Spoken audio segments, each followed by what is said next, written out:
Welcome to the webinar. You have entered as an organizer and may now speak to any other organizers or panelists on the line. When you are ready to begin the presentation, press the Start Broadcast button on the GoToWebinar control panel to allow all attendees to hear you. This system will notify you once you begin your broadcast.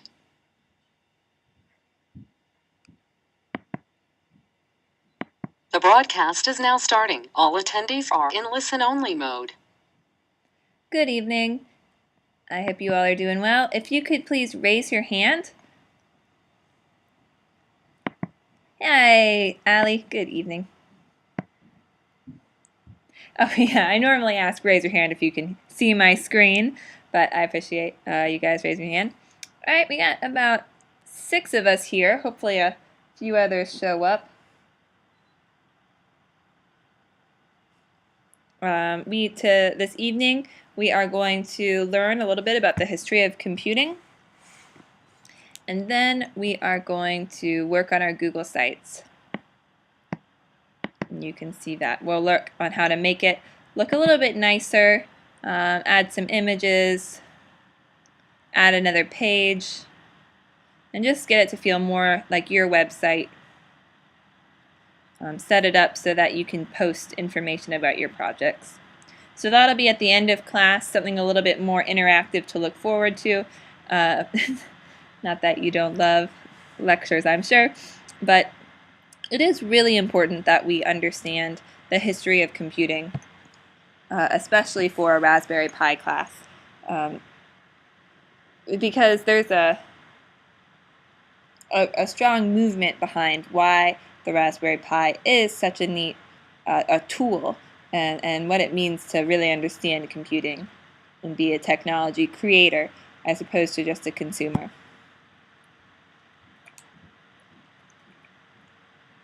No worries, Laura. Glad that you're here.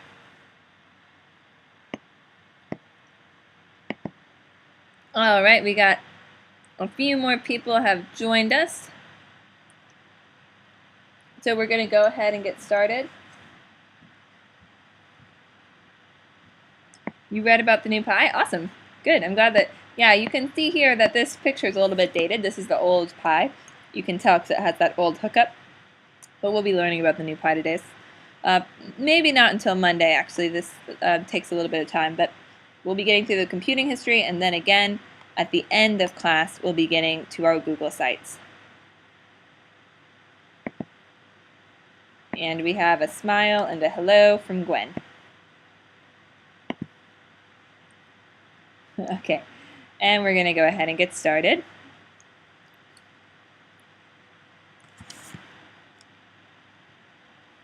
Okay, so on our left we have the original computer, quote unquote. And the reason I put this in quotes is because it was just a design. It actually didn't get built, and we'll learn about that in just a second. Side by side with this kind of amazing tool, this Raspberry Pi, the size of a credit card, a full computer, just the size of a credit card. And in order to really understand kind of how incredible that is and where we've come from, we're going to go through this history today. Hopefully spark some interest in some of these cool early figures, starting with Babbage, the father of computers, who in the 1820s was designing the world's first computers. He was this gifted mathematician and inventor, kind of tinkerer, like we love to embrace at Young Engineers of today. And he came up with designs for what is called the difference engine, or in the one we're about to see, the difference engine number 2. And this was known as the first computer. And I should say the first machine computer.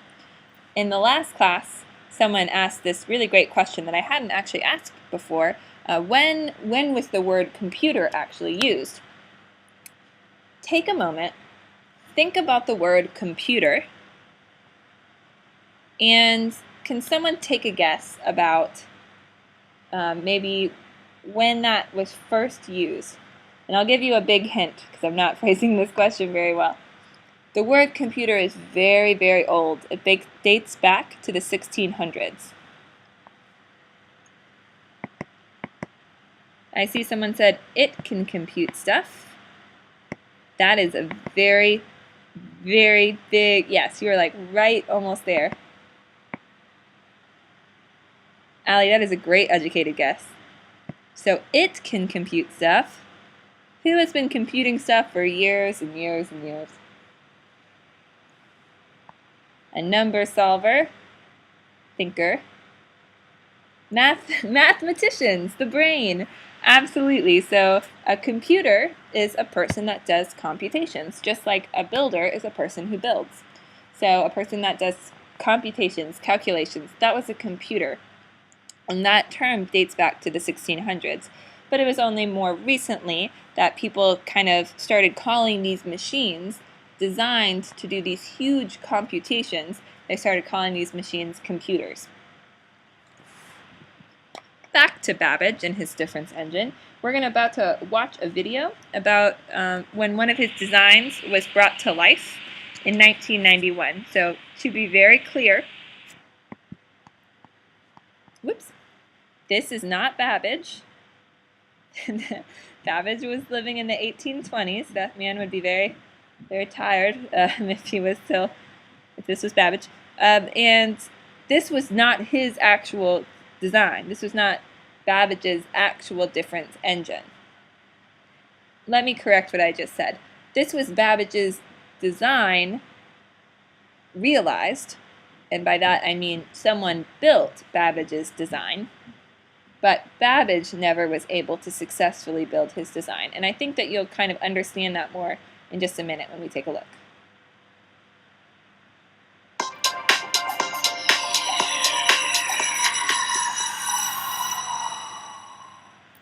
The engine behind me is Babbage's difference engine number 2, designed by Charles Babbage, an English mathematician who is also known as the first computer pioneer. Babbage designed this machine between 1847 and 1849. Babbage, as we know, did not succeed in completing any of his own engines in their entirety, so there is no complete Babbage engine. This is the first physical realization of any of Babbage's complete designs in the metal.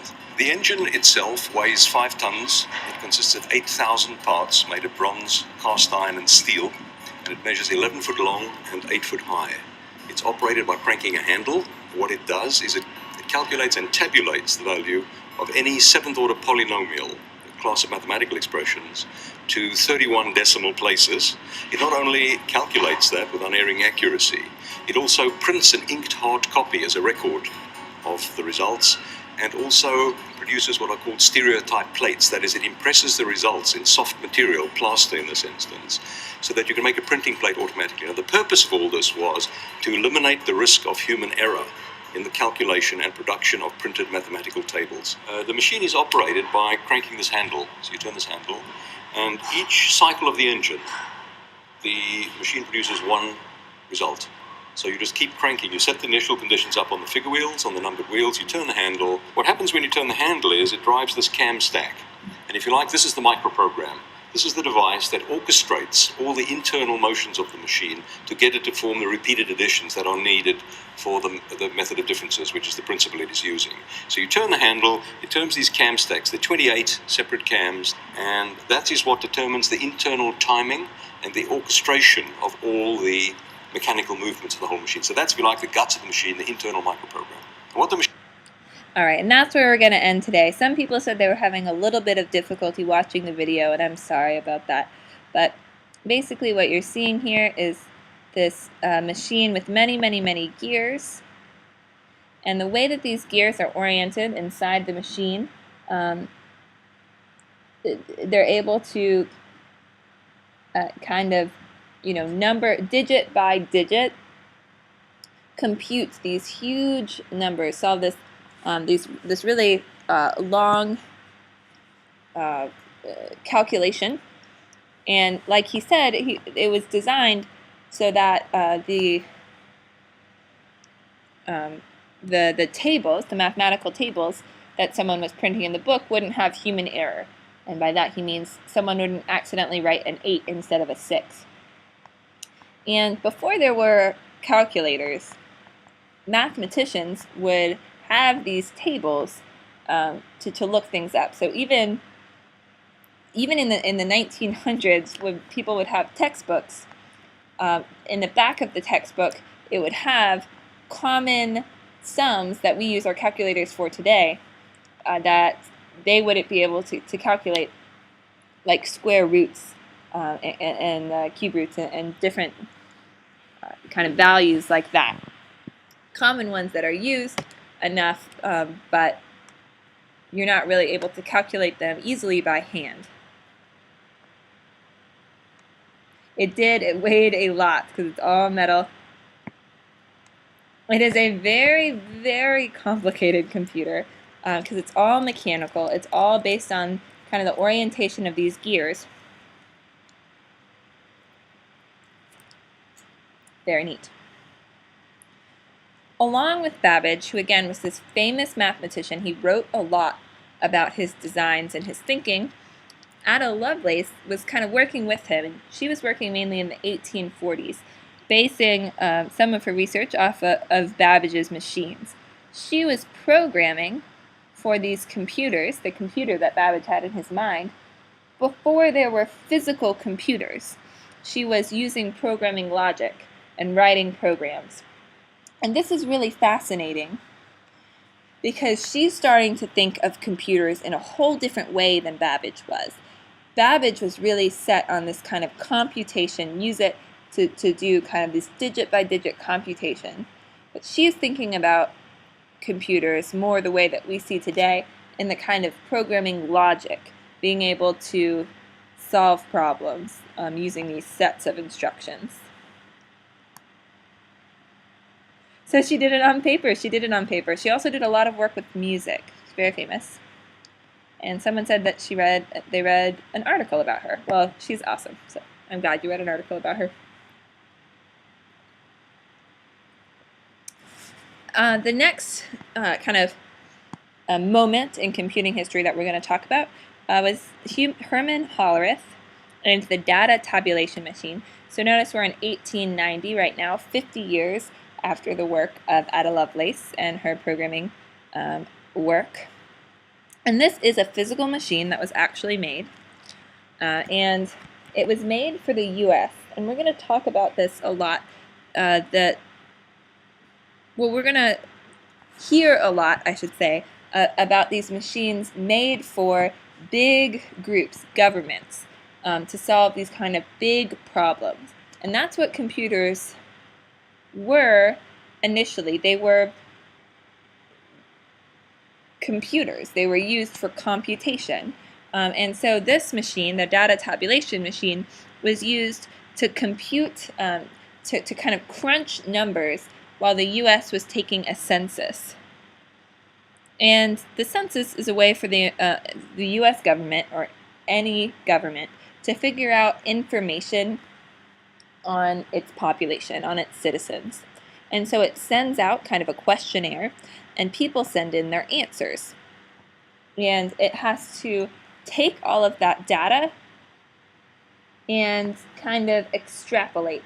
And by that it means based on the kind of the number of answers that it gets, let's say it doesn't go to every apartment in every apartment building. It just goes to one apartment per apartment building. Well, it doesn't get everyone's responses.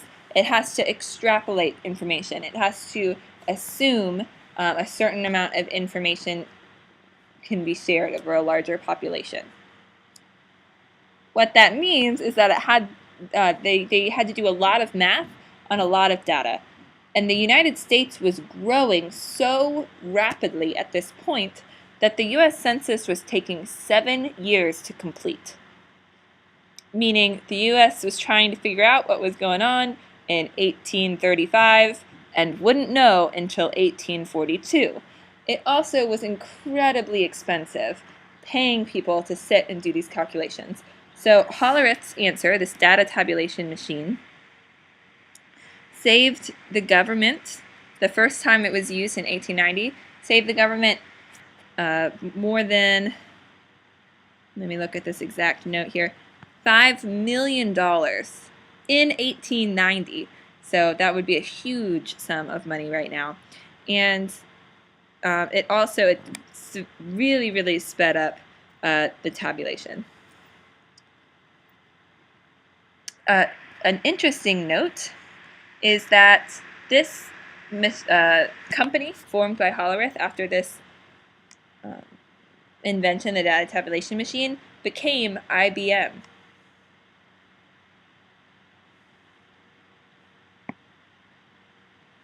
Oh, interesting. There's apparently a play about Ada Lovelace. So this was kind of the seeds for IBM. Alan Turing is a very well known for, kind of in the computer world, for artificial intelligence. He's kind of the father of artificial intelligence, which we'll talk about later this spring. But he, might not be as well known for this, except a movie just came out about it, but he played this hugely important role in when it came to modern programming concepts. And that was in World War II, and let me kind of set the stage for this. In World War II, the Germans were sending coded messages between their troops, and the US and Britain were sending coded messages between their troops. And so if the Germans got a hold of one of our messages that had a code on it, or if we got a hold on one of their messages, it was hugely important that we figure out what their codes said. Very, very important. It was kind of this information race, because then we could kind of know what their battle plans were or what their battle tactics were. And this kind of information race led to a whole lot of money and manpower and time being poured into the computing field. Because to break a codes can be thought of kind of as these really, really, really big math problems. And it's a special form of math, code breaking, and it still is. And so computers were needed to try to break these codes, and the logic, the algorithms behind breaking these codes, the logic, of any computer algorithm, we can kind of date back to Turing. So he was able to kind of come up with the ways in which the computer would break the code, the algorithm. And we'll learn more about that in a minute. So far, the big pushes for developments in computing, the U.S. Census and World War II. Right, kind of these big, massive undertakings.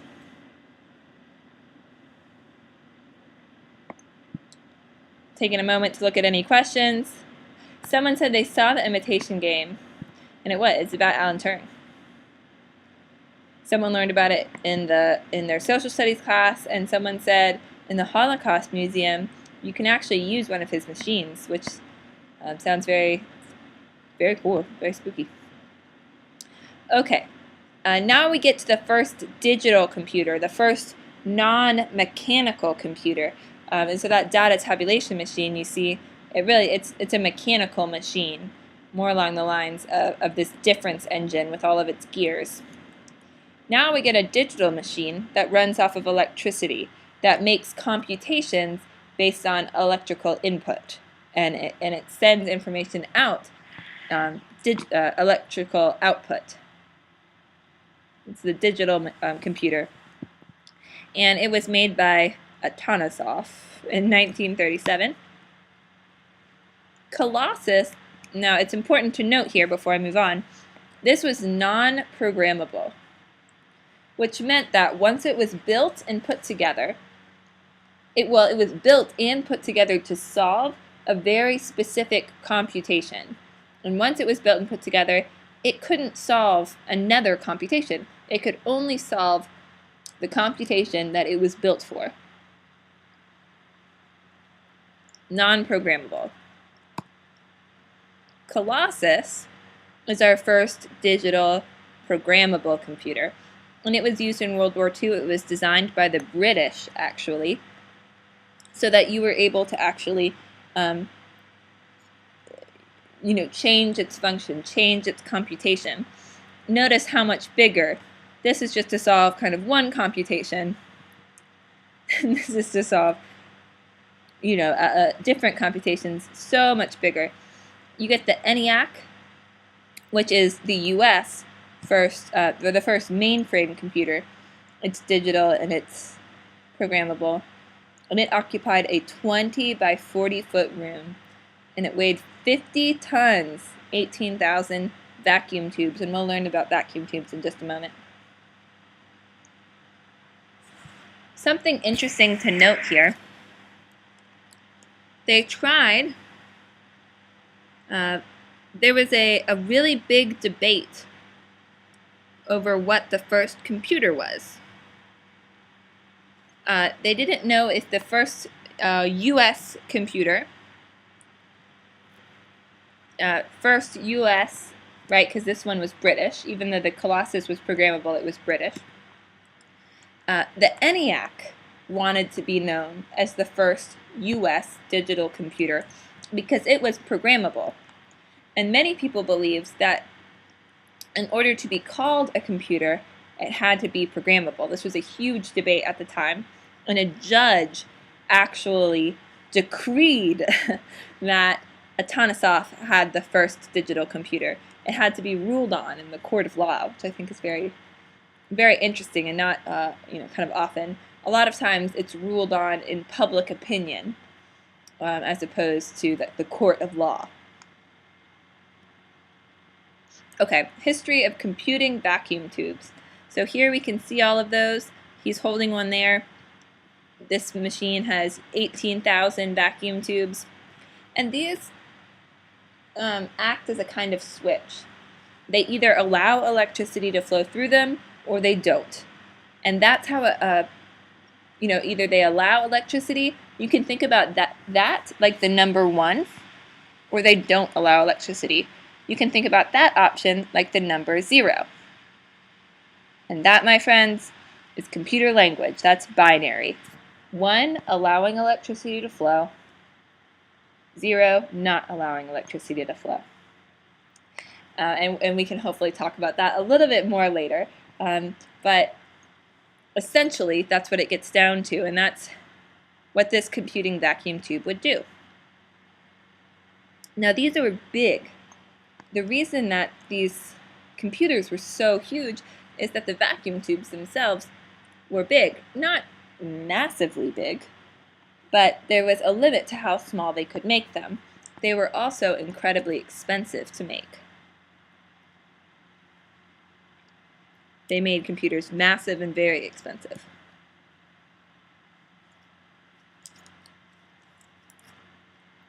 Pictured here, you see a mainframe computer. A little bit later on, here's an early one, and here's a later one. What you see on these tapes is how they would record information. And again, this whole room is the computer, you could say. Here we see Rear Admiral Grace Hopper, and she is very well known for creating the first compiler. And what a compiler does is it's a computer program, or it's a piece of software actually, that can translate programming language, or symbols that humans can understand, into something that a computer understands, machine language, those zeros and ones. And so before Admiral Hopper kind of came up with the compiler, came up with this almost like quote-unquote Rosetta Stone between human and computer, in order to program a computer, you had to have a lot of knowledge about the way a computer worked and about programming itself. And even with all of that knowledge, it was incredibly difficult because you weren't writing words, like how you program today. A little bit later this semester, we'll be using Python. And while it's not easy to program in any sense of the word, a lot of the words are very similar. You know, you use the words like in, and, not, print, many just regular English words. And initially, people were coding in this machine language, and much, much more difficult, even if you had a lot of knowledge. So the compiler was really important because it allowed more people to be able to program. So it widens that field and increased the possibility for innovation. That's a lot of tubes. How come they needed so many? They needed so many, Allie. So Allie's asking, why did they need so many bulbs? And trying to think of a way to explain this in a short amount of time. The way that I just explained, right? So this could either allow the flow of electricity, which is like the number 1, or not allow the flow of electricity, which is like the number 0. These would be combined in such a way that they could do things like add numbers together. But in order to do that, you needed many, many, many of them in order to kind of make these computations. It's a little bit difficult to explain without a solid understanding of how kind of like logic gates work, but if we have time, we'll go into it. Basically, they needed a lot of them to work together to do the computations for the computer. All right, and we can credit Admiral Hopper to that COBOL programming language.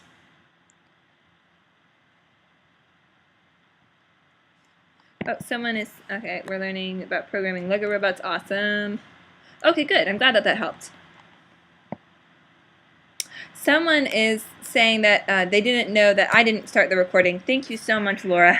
I appreciate that. I should, let me double check in case you mean my QuickTime recording. No, okay, thank goodness. I'm trying something else, something new, because I was having trouble with the recording through GoToWebinar, so do not apologize for interrupting at all. As you could see, I had to re-record Monday's webinars because of technical difficulties. So, thank you for pointing that out. Okay, let's go back here to some questions.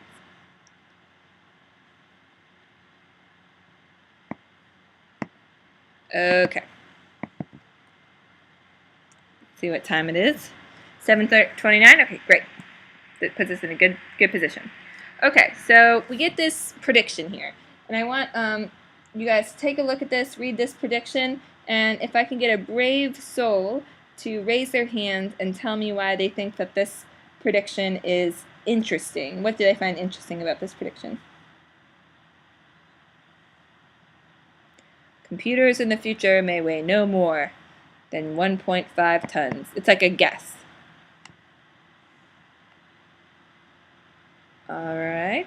I'm going to call. I think I saw that the first hand I saw was Brianna.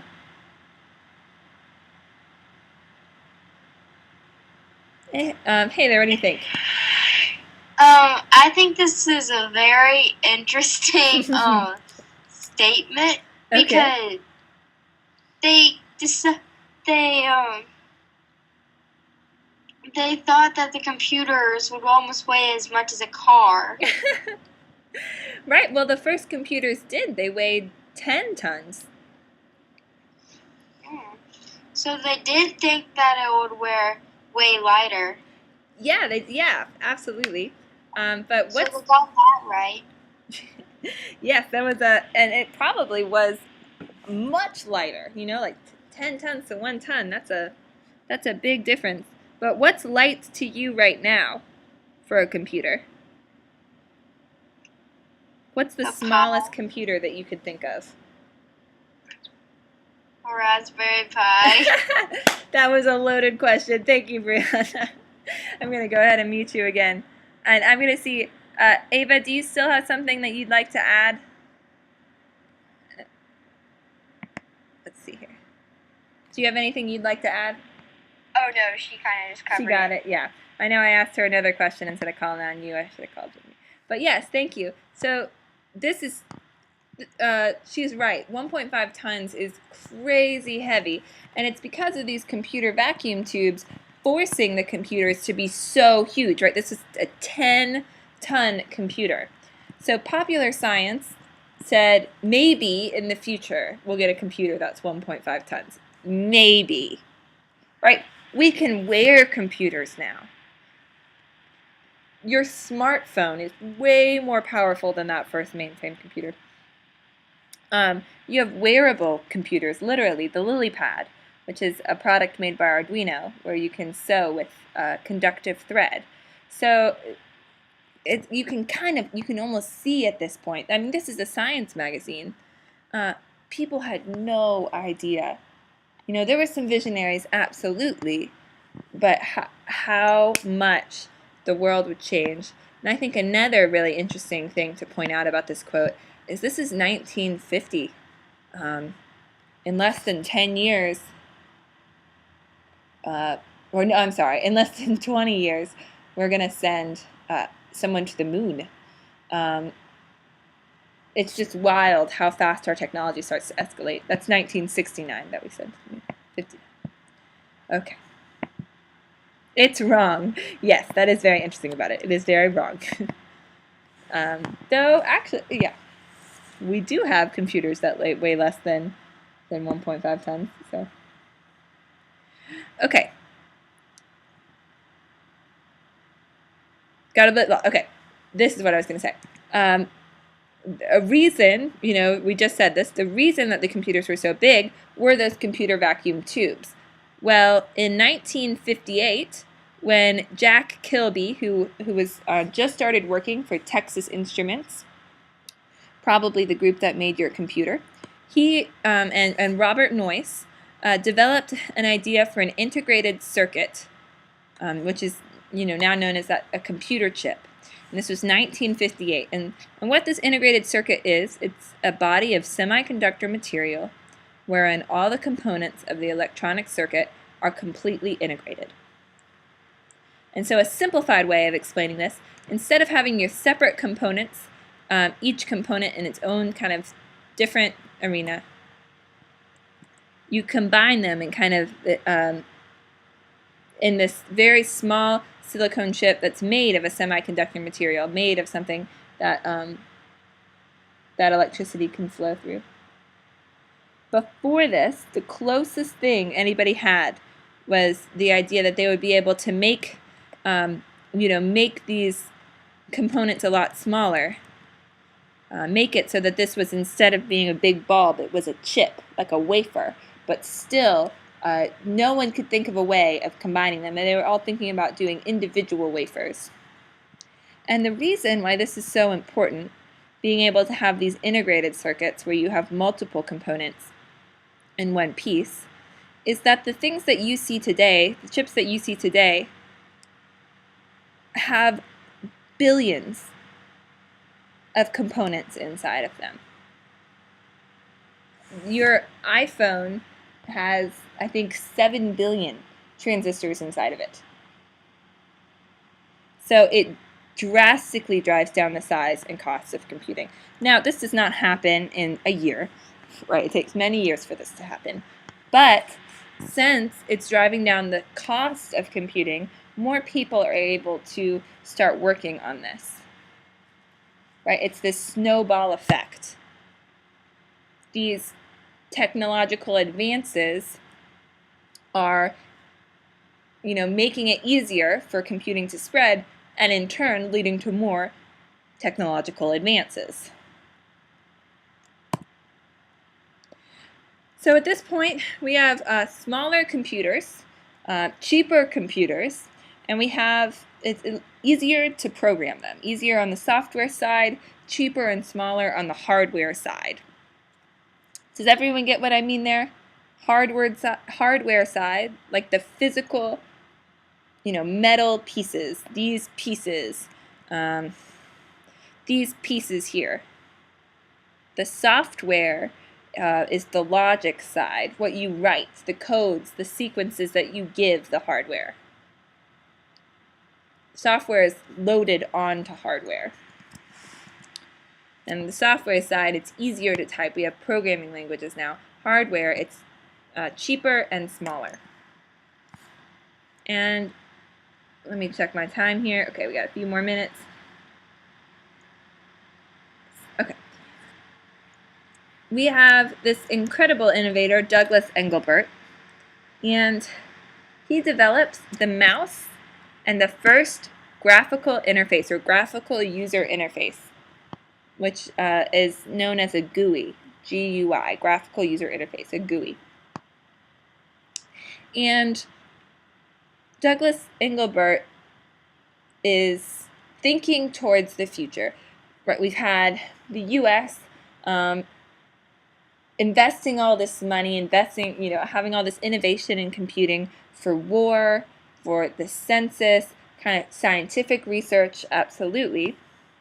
But people like Engelbart are thinking about the future of computing and individuals having computers, businesses having computers, and ways to make computers more user-friendly. They were hugely innovative and had these kind of incredible minds that could see into the future, because it's really hard today, when our world is surrounded by computers, to think back to someone to have to be that smart, that brilliant, to think about adding a mouse to what before then was purely a machine that you would type into, and you would just see lines. We're going to talk more about this when we get to the slide about Douglas Engelbart's GUI, because he invents the mouse in 1964, but he doesn't invent a graphical user interface for personal computers until the 80s, and so we'll talk a little bit more about this then. But you got to imagine all of these people innovating and tinkering when they really have no idea how big computers are going to get. In 1969, so this is big year, we go to the moon, ARPANET is demonstrated. And this was to allow, this is again something that the U.S. government does, the military does, quite honestly, but also scientists will reap benefits from this. It's a way for computers to share information, to people to share information using a computer network. Because we have a lot of people working kind of on these big problems, and so now that instead of him working on one problem and him over here working on one problem, they can, or let me change that, her working on one problem and her working on one problem, the same problem, but not realizing it and not sharing information. They can kind of both share information. Or maybe she's working on one problem and would really benefit from knowing the answers that she's coming up with and that she's coming up with. Well, now they can kind of see each other's data and work together. So this is the first kind of ancestor of the internet, but it's not like how our internet works today. It's a very early internet, and it's not how the web works, the World Wide Web. I know that you guys can't see that I'm reading the comments, and I apologize about that if that's ever confusing. I try to preface, hey, I'm answering a question, but sometimes I forget. So I was answering a question right there. Someone said that their sound cut out. And someone else says this looks complicated. It was. This is called a logical map. And definitely a very brilliant move. Let's see. That's Stanford. That's Harvard. Oh, that's cool. I've never seen that before. Very neat. Utah and Illinois. Wow. Okay. Oh, Gunter. It's a military base. Okay. So before, when I was talking about computers not having a mouse and not having a graphical user interface, take a look at this guy. You just see the lines of code, or kind of these lines of commands, like if you've ever used terminal on your computer, or if you've played with your Raspberry Pi at all. This is what the Raspberry Pi looks like when you kind of load it for the first time. You don't have this desktop image with icons for your applications. You just have line-based commands, and you can open files and navigate through your computer, but you don't think of your computer as this physical space that if you move a physical thing on your desk, your mouse, a digital thing moves in kind of this computing space on the desktop. This is a very revolutionary idea of the GUI, and we'll get to it in just a few years, which is why I'm pointing it out right now. But we don't have it yet, or at least not for personal computers. It's still in kind of the testing phase with Engelbert. This is in the 70s. And personal computers are just coming out on the market. So these smaller computers. So people were buying them personally, quote unquote, but they're not PCs like we think of today. They would definitely be for work or maybe a business. And Apple comes out with a computer as well.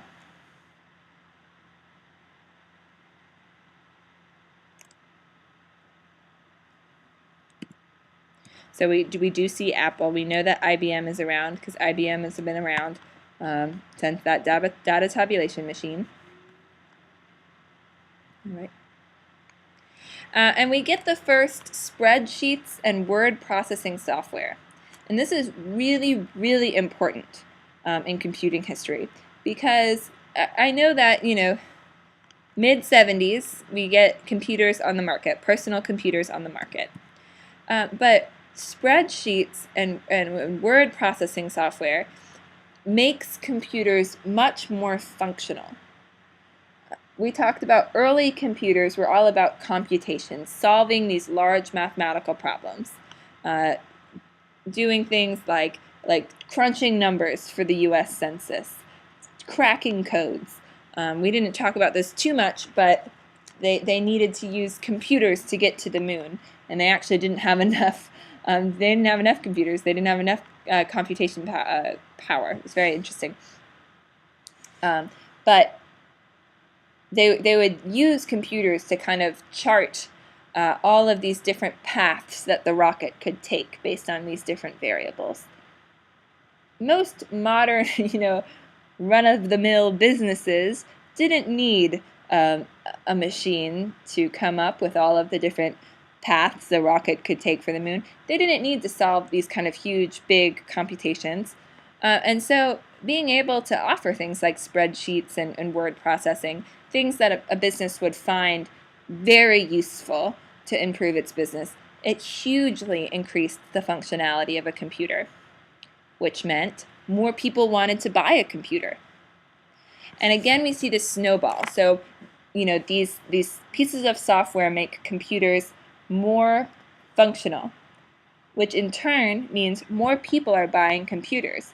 Well, now that market is growing, right? There's money in that. And so more people start to look into the computing industry, and they build more software. There's more innovation.